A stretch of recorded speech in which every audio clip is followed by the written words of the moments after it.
Order! Order! You are an incorrigible delinquent at times. Behave yourself, man!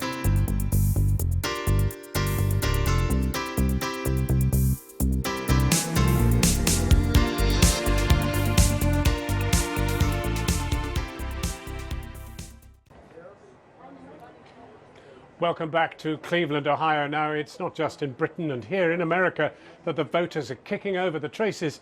The French National Front has been steadily gaining ground on the established parties, and it, like other far-right groups across Europe, expects to make further inroads off the very back of Britain's vote to leave the EU. Our reporter Inigo Gilmore has been to the very heart of Europe to hear what's being said behind the scenes.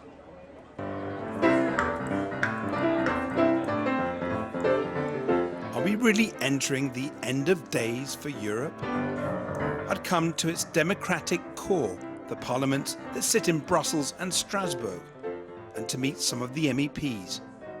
You can certainly hear some unexpected views around here. No, you said in an interview in Germany that Hitler is a great statesman. That's true, but... When you say people from Islamic culture are trading women for camels, what are you referring to? I'm referring to the position of women in Islamic countries. So you think we should fight Muslims who are trying to come? What should happen to them? Do you know how you fight Muslims? You must produce children. There are now around 100 MEPs in the European Parliament on the far right and nationalist spectrum, and about 50 on the hard left. In this political environment, the UK Independence Party have been seen as relative moderates.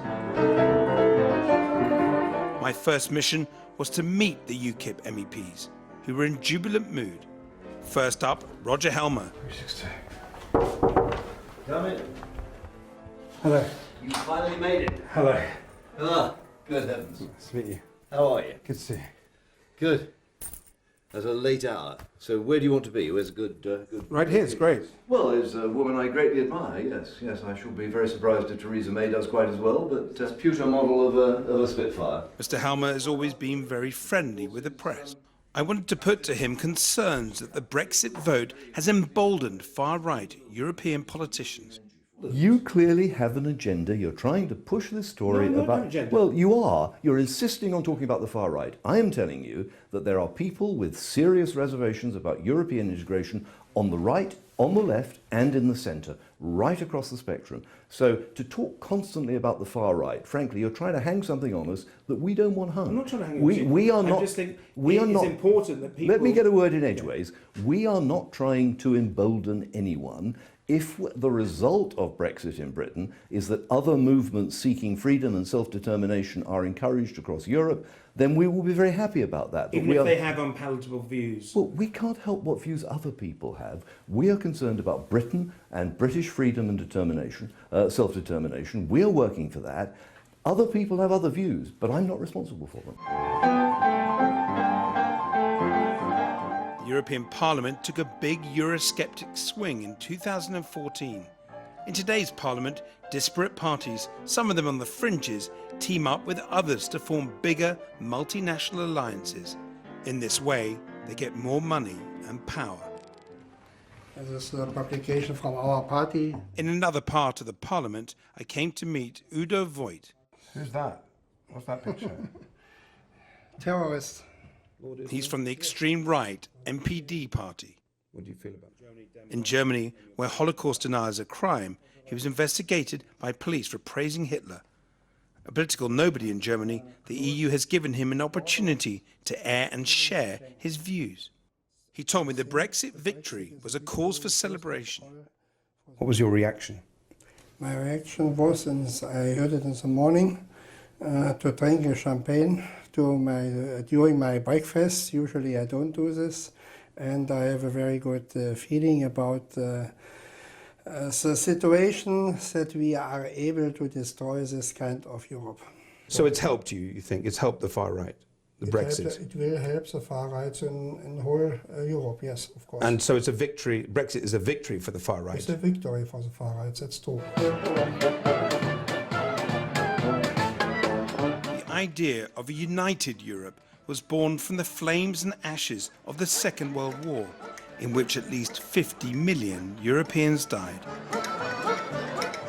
The dream of people like Churchill and de Gaulle was a continent living in peace and security. The shock of Brexit has not stopped the feel-good Euro parties here. Britain is still part of a map of Europe covered with daisies. Nearby, UKIP MEPs were having a sing-song.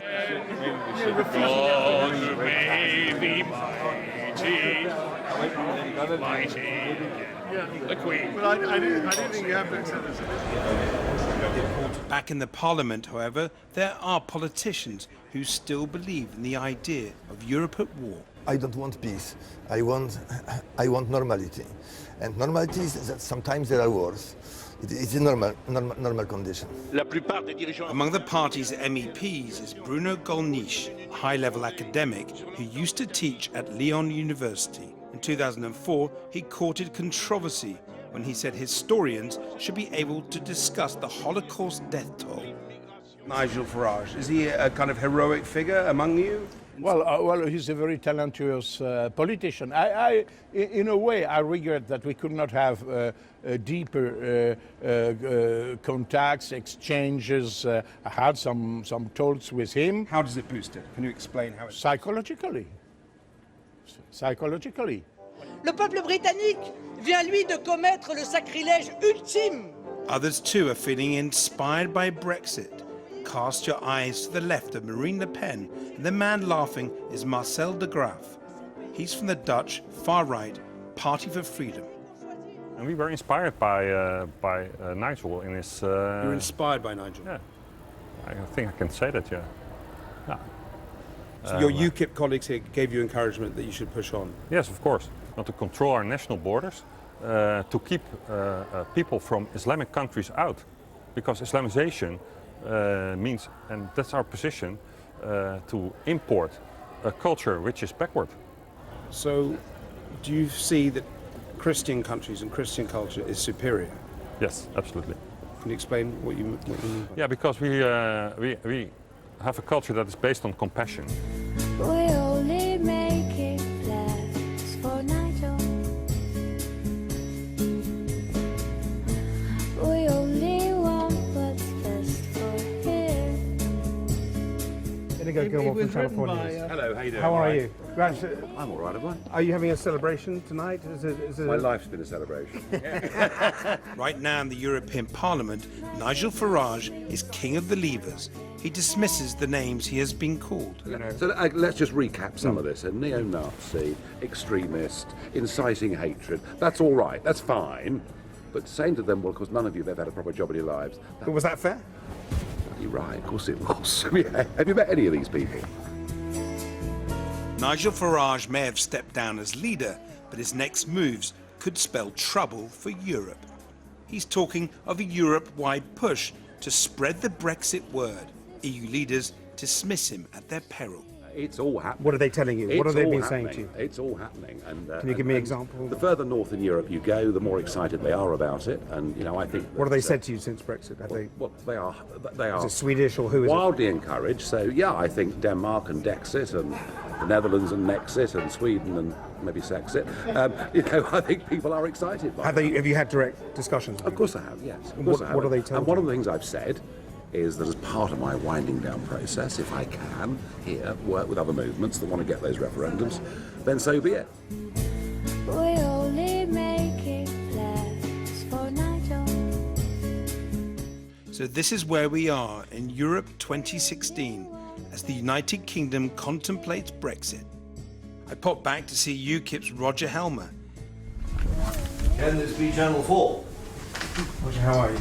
He was in conversation with the party's Euro chief whip, Stuart Agnew. You talk about the far right. The far right's never really got much traction in Britain. It's never really got very far. We're not a moment about in Europe. But in Europe, the far right is on the march, and that's really where they should be worried about it. Not in Britain. Are we having a glass of wine tonight? Well, we're talking about the Brexit. We're going to have I'm going to have a quiet chat with the chief whip. Yes. You've got to keep him in line, do you? Yeah, we've got decisions to make. A future leader to elect. Dinner club's meeting. Indeed, yes. Says he's happy.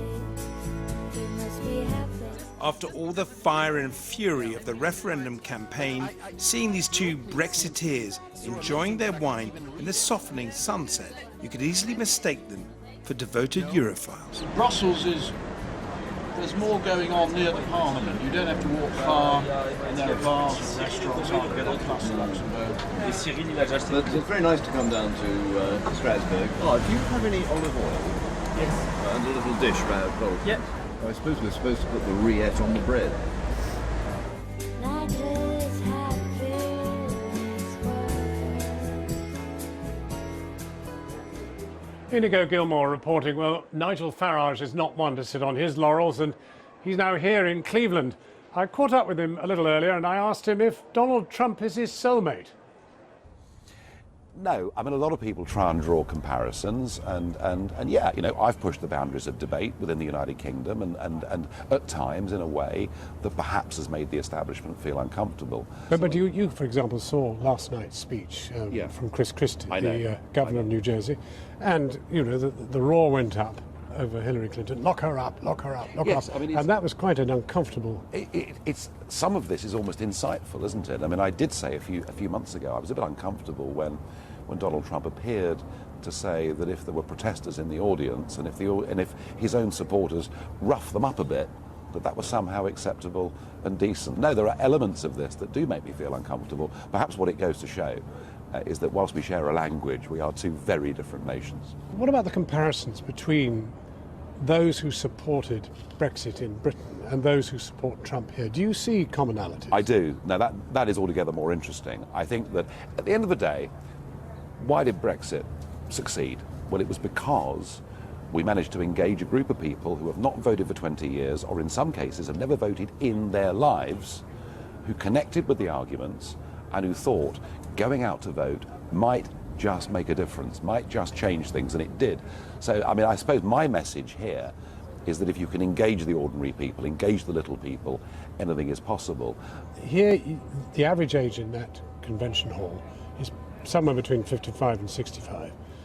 The average age of the Brexit voter was older rather than younger, and indeed the young most certainly didn't. Isn't there a case for saying Trump and you are really about an older generation kissing goodbye to the future of the younger generation? Oh, I wouldn't buy that, and I think it's very interesting. I mean, with the youth in our country, you're quite right. You know, 70% perhaps of our under-30s voted for us to remain, and yet in every other European country, it's certainly over 50% of young people that want to leave the euro and think the European Union is a disaster. So we have a very strange situation between the youth of the EU. But why do you think you and Trump have no appeal to the young? Well, I don't think I don't think no appeal is Little. correct. Is correct. You know, I mean, I spoke in the Netherlands recently to a very big crowd. Oh, I'm talking about in your domestic circumstances, in Britain and in America. Well, sometimes, you know, overcoming arguments isn't easy, and I do feel in the United Kingdom, through education and through universities, we're almost giving our young people just one side of an argument. They've not really been taught to think fully about the good and bad side, perhaps, to be fair. Immigration has been at the heart of both these campaigns. Yes. And here, if it's possible to think of it, even more toxic than it has been in Britain. I mean, building a wall, saying goodbye to Muslims. You happy with all that? No, of course not.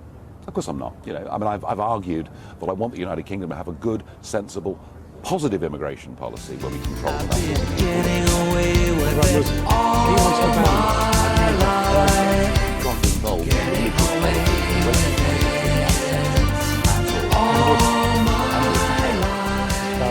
Thank you.